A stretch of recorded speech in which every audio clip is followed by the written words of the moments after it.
पश्चिम बंगाल से बीजेपी के सांसद डॉक्टर सुकांता मजूमदार ने आरोपी ललित झा की कुछ तस्वीरें आज जारी की हैं और यह आरोप लगाया है कि वो ममता बनर्जी के पार्टी के विधायक और पूर्व मंत्री तपस रॉय को जानता है और इस साजिश के तार टीएमसी से भी जुड़े हो सकते हैं। ममता बनर्जी की तृणमूल कांग्रेस से जुड़े हो सकते हैं। हालांकि टीएमसी ने इन आरोपों को बिल्कुल निराधार बताया है।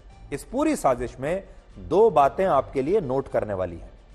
पहली बात यह कि ये सारे आरोपी कह रहे हैं कि वो बेरोजगार थे, इसलिए वो ये कदम उठाने पर मजबूर हो गए, बेरोजगारी का मुद्दा उठाने के लिए।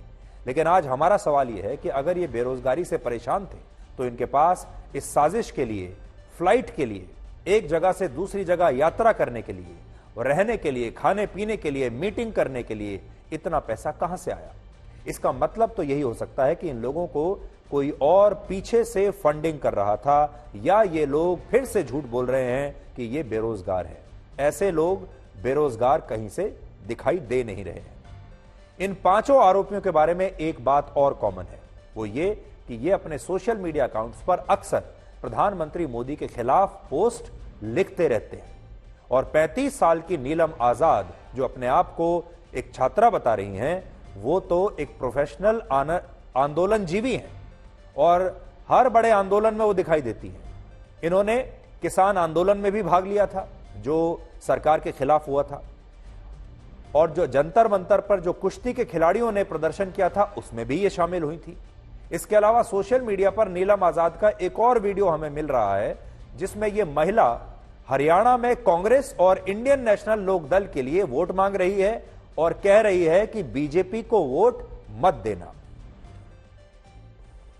बीजेपी चल रही है तो हम सत्ता परिवर्तन करेंगे, या तो कांग्रेस को ले आएंगे या हम आईएनएलडी को ले आएंगे। बीजेपी जितना क्रूर है शायद दूसरी जो पार्टियां हैं वो इतना क्रूर नहीं है। वो थोड़ा बहुत जो गरीब किसान है, गरीब मजदूर है, उनकी कुछ बातें समझती है, क्योंकि उनका जो गहनता से हमारे आजादी के आंदोलन में जो योगदान रहा है वो समझते हैं कि आजादी क्या होती है और संघर्ष क्या होता है। लेकिन तो ऐसा लगता है कि ये सारे लोग राजनीतिक कार्यकर्ता हैं, किसी ना किसी पार्टी के कार्यकर्ता हैं, और इन सब के बीच में एक कॉमन फैक्टर है, ये सब प्रधानमंत्री मोदी से नफरत करते हैं, उनके खिलाफ काम करना चाहते हैं, और ये जो एक कॉमन फैक्टर है इनको इकट्ठा करके ले आया। अब इनके पीछे कौन है, कौन इन्हें पैसा दे रहा था, किसने इन्हें ये हिम्मत दी, किसने इन्हें ये पूरी योजना बनाने में मदद दी कि ये संसद भवन पर जाकर इस तरह का हमला कर दें, ये इन्वेस्टिगेशन का विषय है। और ये दो अलग अलग बातें हैं। पहली बात तो यह है कि ये लोग कौन है, तो हमने आपको बता दिया कि ये लोग असल में कोई राजनीतिक कार्यकर्ता है।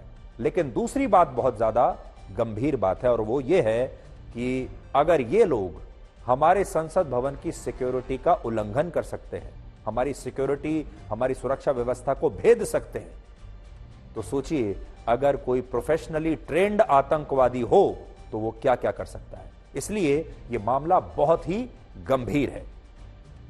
नीलम आजाद का कहना है कि उसका किसी संगठन से कोई संबंध नहीं है, लेकिन हरियाणा के जिंद जिले में जहां वो रहती हैं, आज किसान महापंचायत हुई और भारतीय किसान मोर्चा ने यह ऐलान किया कि अगर नीलम आजाद को रिहा नहीं किया गया तो वो पूरे हरियाणा में किसान मोर्चा के लोग विरोध प्रदर्शन करेंगे और दिल्ली में भी इसके खिलाफ फिर घेराव किया जाएगा। तो अगर ये राजनीतिक कार्यकर्ता नहीं है तो किसानों के जो नेता हैं ये अचानक इसके पीछे कैसे आ गए? सोचिए, जब यह आरोपी एक आम छात्रा है, बेरोजगार है, इनका राजनीति से कोई लेना देना नहीं, तो फिर भारतीय किसान मोर्चा इनकी रिहाई के लिए पूरे हरियाणा में आंदोलन की बात क्यों कर रहा है? क्या इससे यह पता नहीं चलता कि इनके पीछे असल में कौन लोग हो सकते हैं? नीलम को जल्द से जल्द रिहा किया जाए। नीलम के ऊपर जो यूपीए एक्ट लगाया है उस एक्ट को खत्म किया जाए। नंबर जो 3 है, जल्द ही हम खाप पंचायत किसान संगठन और जो अन्य संगठन है हमारे, उनसे बात करके एक बड़ा आंदोलन यहाँ से करने का काम करेंगे। और जो तीसरी हमने एक अपील की है, जो गोदी मीडिया इसको आतंकवादी हमला बता रही है, उनसे हाथ जोड़कर विनती है, सच्चाई का साथ दीजिए। इन्होंने रोजगार की, शिक्षा की और तानाशाही के खिलाफ एक बगावत की है। आप एक आंदोलन को आप टेररिस्ट हमला मत बनाइए।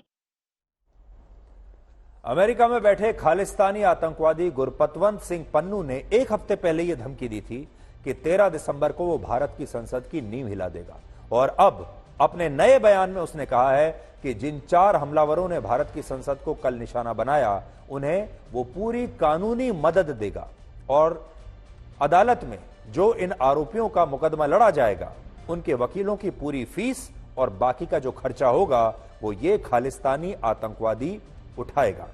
यहां एक बड़ी बात यह भी है कि जब हमारे देश के कुछ विपक्षी नेता संसद के इन घुसपैठियों को बेरोजगार बताकर उनसे हमदर्दी जता रहे हैं, तब इन आरोपियों के परिवार के लोग कह रहे हैं कि इन लोगों ने देश से गद्दारी की है और इन लोगों के पीछे कोई बड़ी ताकत है जिन्होंने इन युवकों का ब्रेन वॉश किया है।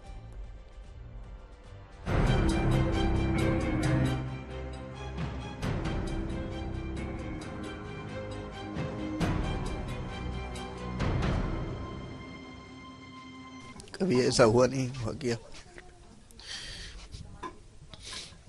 ये फंसाया गया, उसको फंसाया गया है।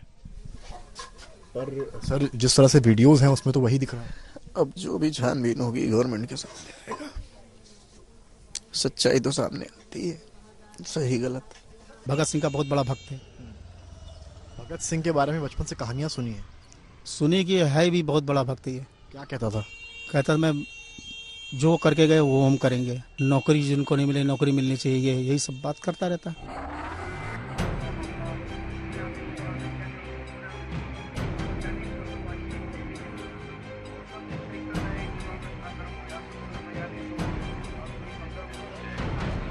क्या कह गई थी नीलम?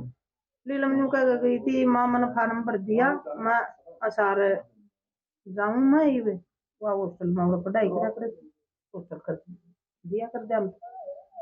पता नहीं था, अंदाजा नहीं था कि मतलब ऐसा भी हो जाएगा। कोई अंदाजा नहीं था, हमने कोई जकरा लग नहीं चलाया।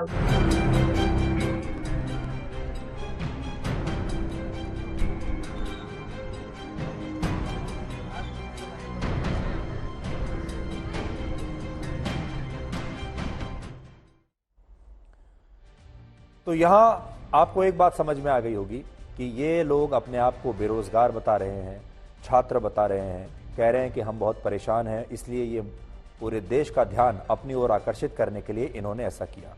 लेकिन ऐसा लगता है कि इनके पीछे वही ताकतें हो सकती हैं जो ताकतें किसान आंदोलन के पीछे थी।